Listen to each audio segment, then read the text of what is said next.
আসসালামু আলাইকুম সুপ্রিয় শিক্ষার্থীরা, আশা করি তোমরা সবাই ভালো আছো, সবাই বাড়িতেই আছো এবং সবাই নিরাপদে আছো।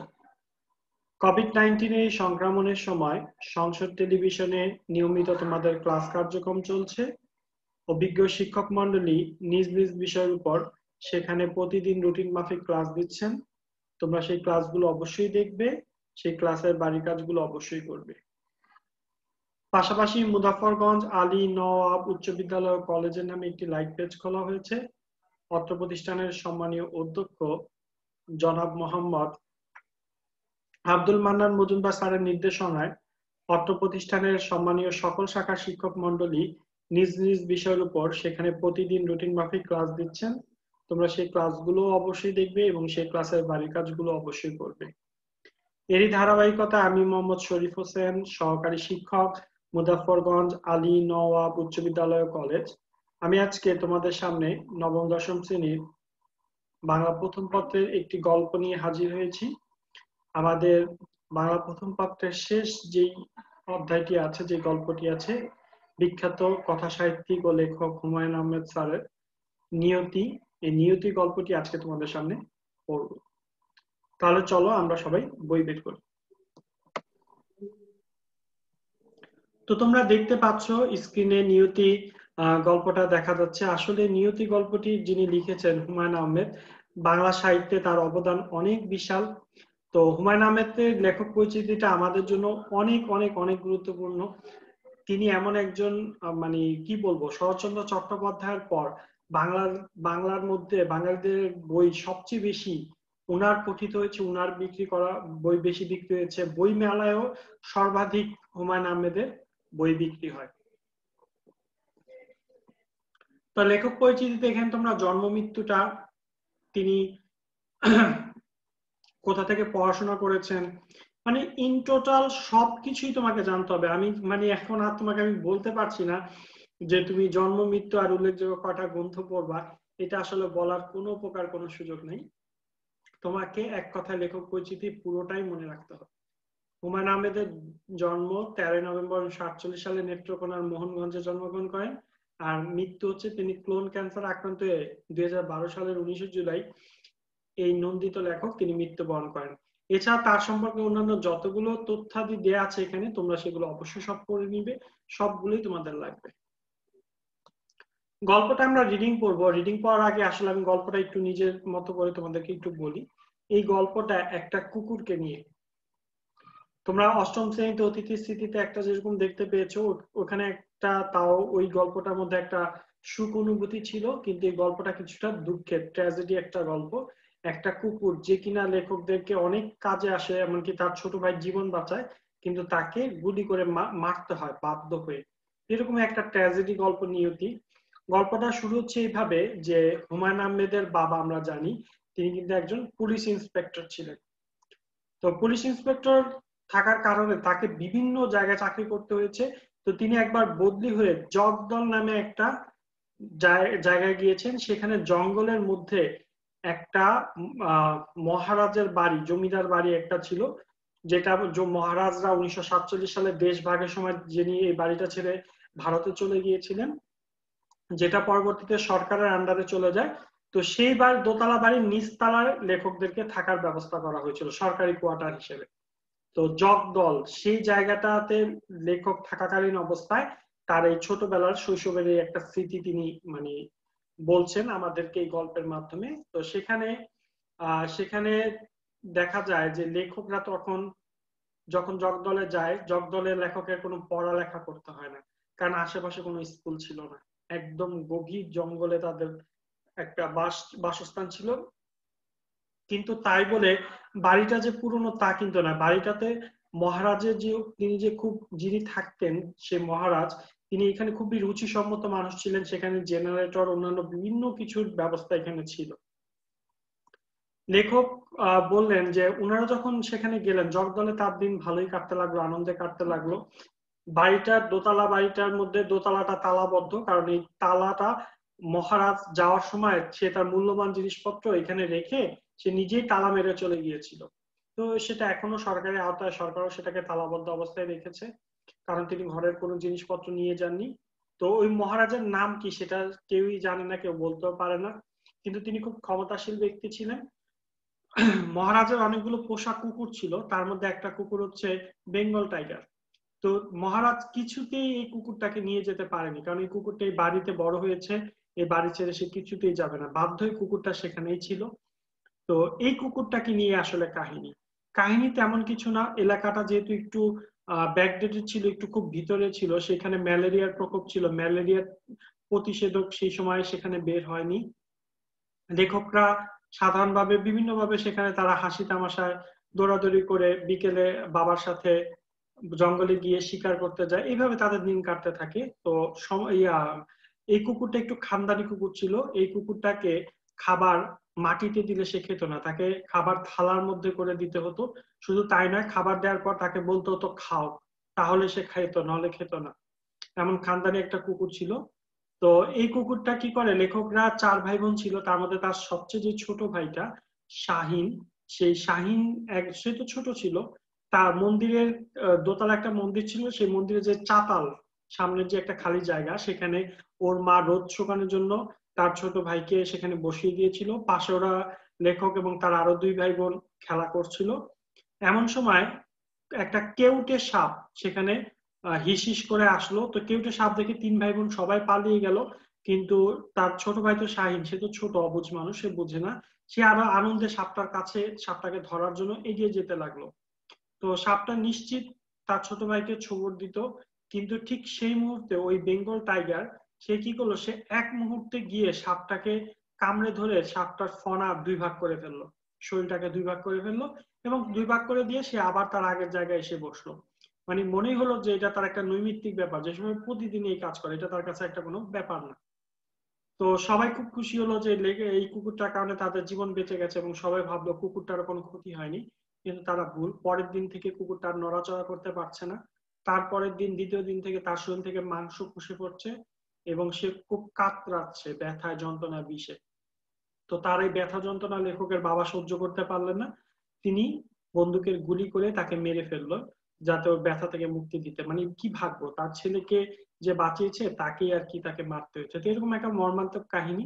প্রথমে জাস্ট তোমাদেরকে একটু হিন্টস দিলাম, পুরোটা বলবো না, আমরা বই রিডিং পড়ে পুরোটা জানতে পারবো। তাহলে দেখো, আসো আমরা গল্পটা পড়ছি। আমি গল্প পড়ার সময় এখানে অনেক কিছু ব্যাখ্যা করব, তোমরা সেগুলো সব ভালো মতো দেখো। আমার শৈশবের অদ্ভুত স্বপ্নময় দিন কিছুদিন কেটেছে জগদলে। জগদল একটা জায়গার নাম। জগদলের দিন আনন্দময় হবার অনেকগুলো কারণের প্রধান কারণ স্কুলের যন্ত্রণা থেকে মুক্তি। সেখানে কোনো স্কুল নেই, কাজে পড়াশোনার যন্ত্রণা নেই, মুক্তির মহানন্দ। মুক্তির মহানন্দ তার এখানে লেখক বুঝিয়েছেন যে জগদলে থাকার দিনগুলো ছিল আনন্দময়, কেননা এখানে তার তো কোনো স্কুল নাই, তাকে লেখাপড়া করতে হবে না। তো এটা ওই সময়, লেখক তো তখন ছোট ছিলেন, ওই সময় একটা মানুষের কাছে, মানে একটা শিক্ষার্থীর কাছে এর থেকে আর কি মহান কিছু হতে পারে না। তো এটা তার কাছে একটা মহা আনন্দের ব্যাপার ছিল। আমরা থাকি এক মহারাজার বসত বাড়িতে, যে বাড়ির মালিক অল্প কিছুদিন আগেই দেশ ছেড়ে ইন্ডিয়াতে চলে গেছেন। অর্থাৎ 1947 সালে যখন দেশভাগ হয়েছেন, তখন দেশভাগে ওই মহারাজা তিনি ভারতে চলে গেছেন। যেহেতু তিনি একজন হিন্দু ধর্ম অবলম্বী ছিল, তিনি হয়তো ভেবেছেন তার জীবনের উপরে কোনো প্রভাব পড়তে পারে, তাই দেশভাগ হওয়ার সাথে সাথে তিনি সেখানে চলে গেছেন। বাড়ি চলে এসেছে পাকিস্তান সরকারের হাতে। মহারাজার বিশাল এবং প্রাচীন বাড়ির একতলায় আমাদের থাকার ব্যবস্থা, দোতলাটা তালাবদ্ধ।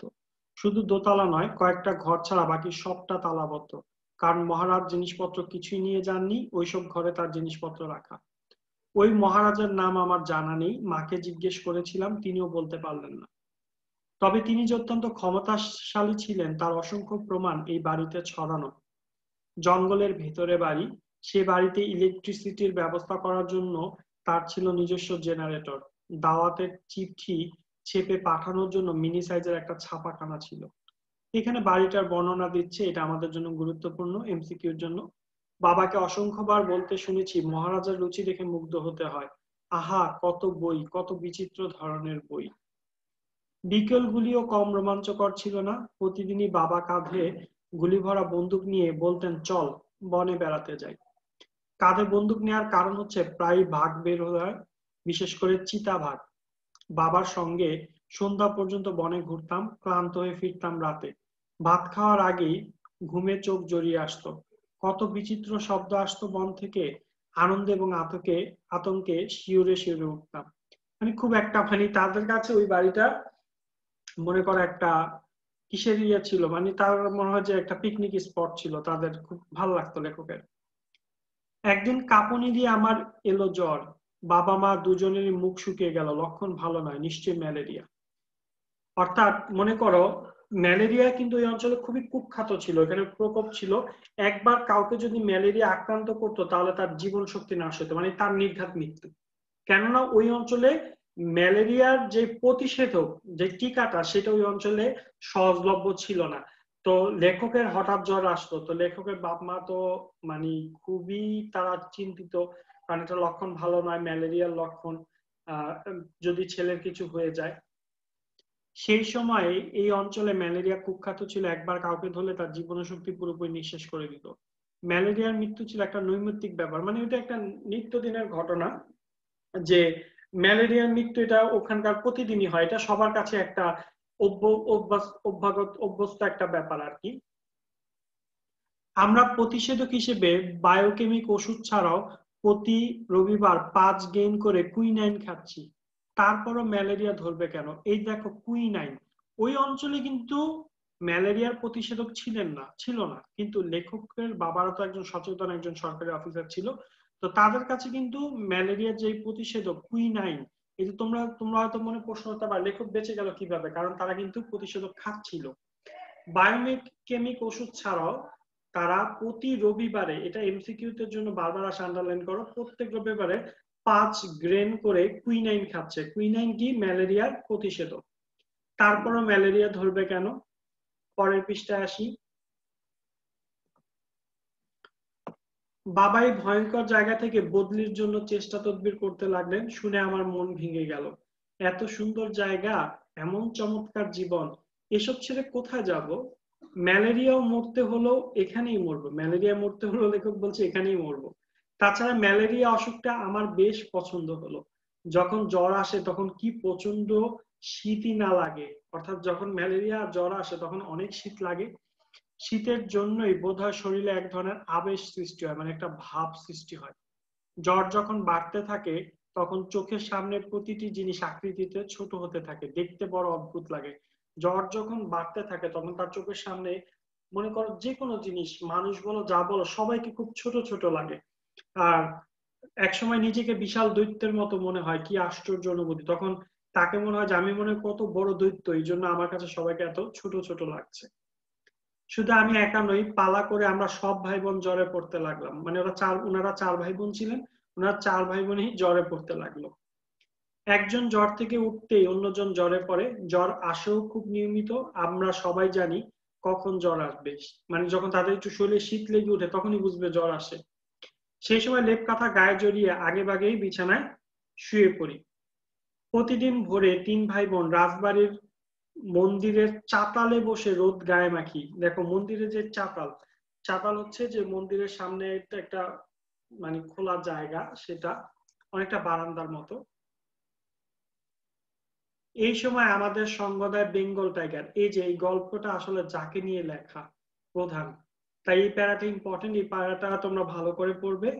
বেঙ্গল টাইগার হচ্ছে আমাদের কুকুরের নাম না, আমাদের কুকুর নয়, মহারাজার কুকুর।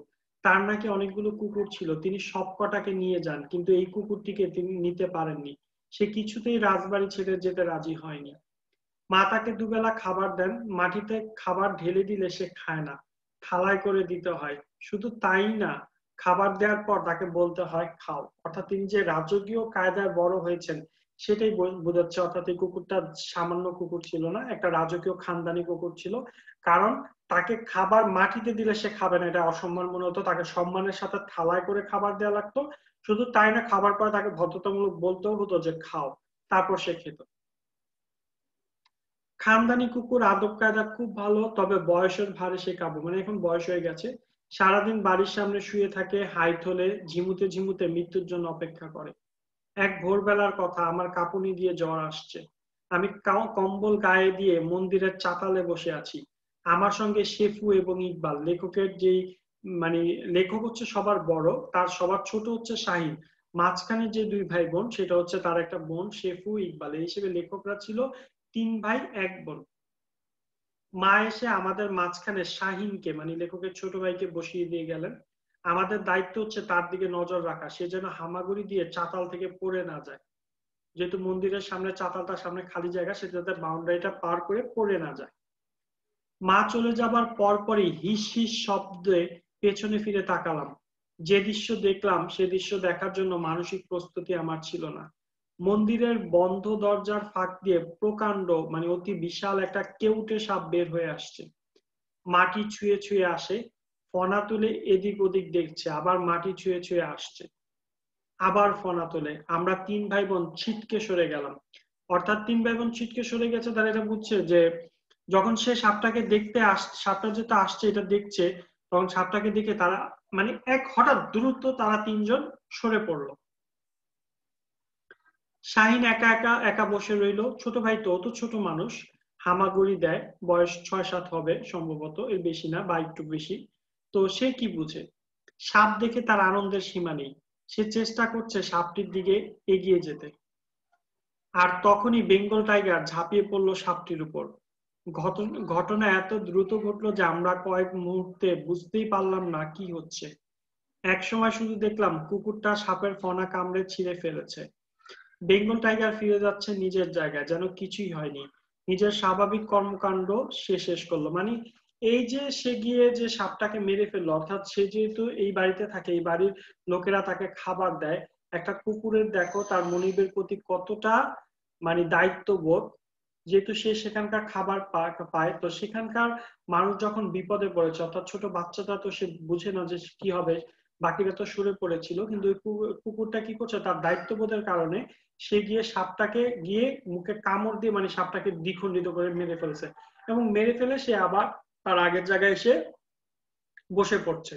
মানে তার কাছে মনে হয় যে এটা প্রতিদিনের ব্যাপার, প্রতিদিনই মনে হয় যে সে এরকম একটা সাপ ফোনে ছিঁড়ে খেয়ে ফেলে। মানে তার ভিতরে কোনো উত্তেজনা নাই, বা সে যে কাউকে বাঁচাইছে এই জন্য তার ভিতরে গর্ববোধ নাই। মানে এটা তার কাছে মনে হয় একটা স্বাভাবিক কর্মকাণ্ড।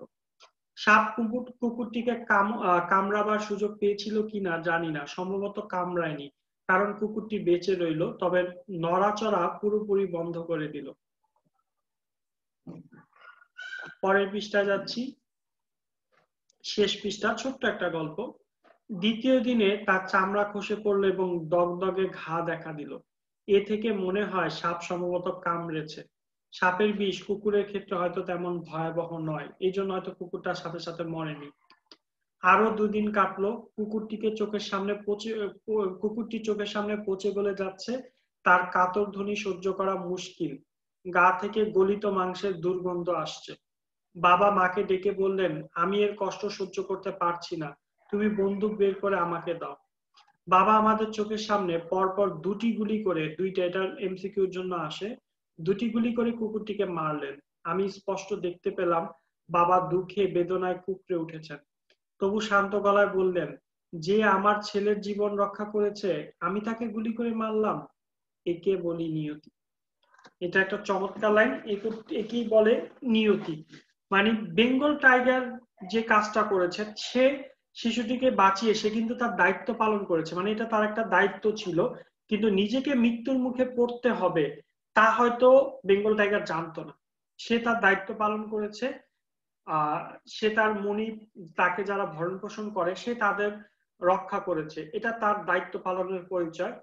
কিন্তু এই দায়িত্ব পালন করতে যে সে মারা যাবে সেটা কিন্তু সে কখনোই জানতো না। ওর কষ্ট, এত কষ্ট, মানে লেখকের বাবা তো মানে খুবই খুশি হয়েছে কুকুরটির উপর, যে কুকুরটা তার ছেলের জীবনকে বাঁচিয়েছে। কিন্তু এর বিনিময়ে কুকুরটা যে এখন একটা বেদনা পাচ্ছে, তার মাংস গলে যাচ্ছে, পচে যাচ্ছে, সে মৃত্যু তো তার হবেই, মানে কিন্তু মৃত্যুর আগে সে যে এত কষ্ট পাচ্ছে এটা লেখকের বাবার কাছে সহ্য হয়নি। এখন যে তার এত বড় উপকার করছে, এখন তার ভালোর জন্যই লেখককে তাকে মেরে ফেলতে হচ্ছে, লেখকের বাবাকে। এটাকেই বলে নিয়তি, যে মানুষের নিয়তি কখন কি হয় কিছুই বলা যায় না। মানে মাঝে মাঝে আপন মানুষকেও মানে এরকম করতে হয়, তো লেখকের বাবারও সেই কাজটা করেছে। কিন্তু লেখকের কাছে আবার এই জিনিসটা ভালো লাগে না। কিন্তু আমার কাছে বাবাকে পৃথিবীর নিষ্ঠুরতম মানুষদের মধ্যে একজন বলে মনে হলো। নিজেকে কিছুতেই বোঝাতে পারছিলাম না এমন একটি কাজ তিনি কি করে করতে পারলেন। রাগে দুঃখে অভিমানে রাতে ভাত না খেয়ে শুয়ে পড়েছি। বাবা আমাকে ডেকে নিয়ে বারান্দায় বসালেন। দুজন চুপচাপ বসে আছি, চারদিকে ঘন অন্ধকার। তক্ষক ডাকছে। দেখো এখানে তক্ষক কি, তক্ষক হচ্ছে এক প্রকার বিষাক্ত সাপ। কিন্তু ওর ভাই, ওই কুকুরটাকে কিন্তু তক্ষক কামড়ায় নাই, কেউটে কামড়েছিল, কেউটে সাপ। এখানে সবাই ভুল করে। তক্ষক হচ্ছে এক ধরনের বিষাক্ত সাপ। আর ওর ভাইকে, কুকুরটাকে কামড়েছিল কেউটে সাপ। বাড়ির চারপাশে আমের বনে হাওয়া লেগে বিচিত্র শব্দ উঠেছে। বাবা কিছুই বললেন না, হয়তো অনেক কিছুই তার মনে ছিল। মনের ভাব প্রকাশ করতে পারলেন না, একসময় বললেন, যাও ঘুমিয়ে পড়ো। আমি সেদিন বুঝতে পারিনি বাবা কেন কুকুরটিকে এভাবে মেরে ফেলেছেন। কুকুরটি আমার মনে গভীর ছাপ ফেলেছিল। লাস্টের লাইনটা খুবই ব্যাখ্যার একটা লাইন, যে কুকুরটি আমার মনে গভীর ছাপ ফেলেছিল। যেহেতু কুকুরটা আগে থেকে একটু খানদানি কুকুর ছিল, অন্যান্য কুকুর থেকে সে একটু আলাদা ছিল, তো স্বাভাবিকভাবে কুকুরটার প্রতি লেখকের একটা মায়া জন্ম হয়েছিল। এই গল্পের মূল ভাবটা আমি বলছি, কিন্তু এখন লাস্টের লাইনটাই এটার মূল ভাব, যে কুকুরটি আমার মনে গভীর ছাপ ফেলেছিল। অর্থাৎ যে লেখক ও কুকুরটা খানদানি কুকুর, অন্যান্য কুকুর থেকে একটু ব্যতিক্রম, একটু ভিন্ন, তাই কুকুরটার প্রতি লেখকের একরকম মায়া জন্মেছিল। কিন্তু সে যখন আবার তার ছোট ভাই শাহিনকে বাঁচিয়ে তোলে, তখন কুকুরটার প্রতি তার মায়া তো ছিলই, তখন আরো দ্বিগুণ মায়া বেড়ে গেছে, মানে আগের থেকে আরো বেশি মানে মায়া বেড়েছে। কিন্তু মানে মায়া বেড়েছে যে আমার ভাইকে বেঁচেছে, কিন্তু তার বাবা কুকুরটাকে যে গুলি করে মেরে ফেলছে, এটা লেখকের কোনোভাবেই সহ্য হয়নি। মানে লেখক এটা নিতেই পারছেন না যে আমার বাবা কেন এই কাজটা করলেন। খুব রাগ দুঃখ অভিমান হয়েছিল তার বাবার উপর, কারণ কুকুরটাকে সে মন থেকেই, মানে ভীষণ ভাবে সে কুকুরটার প্রতি তার মায়া ছিল, এই কারণে কুকুরটা তার মনে একটা গভীর ছাপ ফেলেছিল, অর্থাৎ একটা ভালোবাসার জায়গা দখল করে নিয়েছিল। তো এটাই ছিল আর কি আমাদের গল্পের মূল ভাব, যে অনেক সময় পশু পাখিদের কষ্ট তাদের মালিকরাও কিন্তু সহ্য করতে পারে না, তাদের কষ্ট কমানোর জন্য অনেক সময় তাদেরকে মুক্তি দেয় বা মেরে ফেলে। এখানেও গল্পটা এরকম হচ্ছে, লেখকের বাবাও, সেও কি করেছে যে কুকুরটার ভালোর জন্যই, কুকুরটাকে তার এই ব্যথা যন্ত্রণা থেকে সহ্য মুক্তি দেওয়ার জন্যই তাকে গুলি করে মেরে ফেলেছে। কিন্তু লেখকের কাছে এটা ভালো লাগেনি, কারণ লেখকের মনে কুকুরটা একটা জায়গা দখল করে নিয়েছিল। আগে থেকে তো নিয়েছিল তার রাজকীয় আদব কায়দার জন্য, পরবর্তীতে ছোট ভাইকে বাঁচানোর পর তার আবার সে জায়গা দখল করে নিয়েছিল। তো এখানে খুবই ছোট্ট একটা গল্প, সামান্য একটা গল্প, এখান থেকে সৃজনশীল আসেই না প্রায়, কিন্তু এমসিকিউ গুলো বেশি আসে। পাঠ পরিচিতিটা আমরা দেখবো, শব্দার্থ টিকাগুলো তোমরা পড়ে নিবে।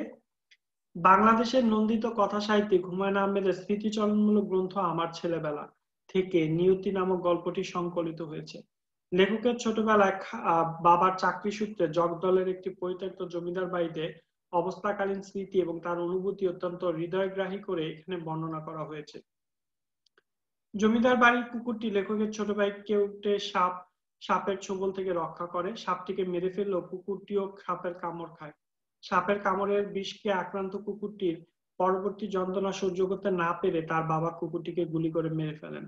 কুকুরটির এই নিয়তি তার বালক চিত্তে বেদনার সঞ্চার করে। মানে ছেলেটাকে, কুকুরটাকে যেহেতু তার মায়া পড়ে গেছিল, তাই কুকুরটার এরকম নির্মম ভাগ্য, এইভাবে মৃত্যুটা, এই লেখক তখন বালক ছিলেন, তার মনের মধ্যে একটা বেদনা সঞ্চার করে। এই ছিল আমাদের এই ছিল আমাদের গল্পটি, নিয়তি গল্পটি। আশা করি তোমরা সবাই বুঝতে পেরেছো। এরপর যদি তোমাদের কোনো সমস্যা থেকে থাকে, তাহলে আমার মোবাইল নাম্বার হচ্ছে 01833220131। এই নাম্বারে ফোন করে জানাতে পারো, অথবা কমেন্ট সেকশনেও জানাতে পারো। ইনশাল্লাহ আমি চেষ্টা করব তোমাদেরকে সমাধান করে দিতে। তো আবার দেখা হবে অন্য কোনো অনলাইন ক্লাসে। সেই পর্যন্ত সবাই ভালো থেকো, সুস্থ থেকো। আজ এখান থেকেই বিদায় নিচ্ছি। আল্লাহ হাফেজ।